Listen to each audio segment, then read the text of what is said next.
ایک دفعہ کا ذکر ہے۔ ایک خوبصورت وادی میں ایک چھوٹی سی پری رہتی تھی جس کا نام نوری تھا۔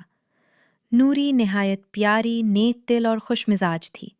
وہ ہر روز پھولوں سے باتیں کرتی، پرندوں کے ساتھ گیت گاتی، اور ایک دن نوری کو ایک پورے درخت نے بتایا کہ پہاڑوں کے پار ایک جادوئی پھول کھلتا ہے جو جس کے پاس ہو اس کی ہر خواہش پوری ہو جاتی ہے۔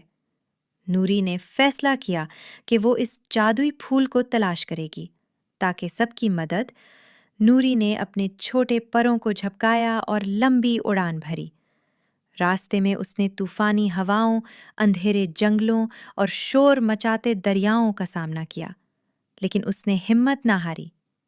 آخرکار وہ ایک بلند پہاڑی پر پہنچی، جہاں نوری نے آہستہ سے پھول کو چھوا تو پورا آسمان جگمگا اٹھا۔ پھول نے نوری سے پوچھا، اے نیک دل پری، تم کیا چاہتی ہو؟ نوری نے مسکرا کر کہا، میں چاہتی ہوں کہ سب خوش رہیں، کوئی بھوکا نہ ہو، کوئی اکیلا نہ ہو، اور سب کو محبت ملے۔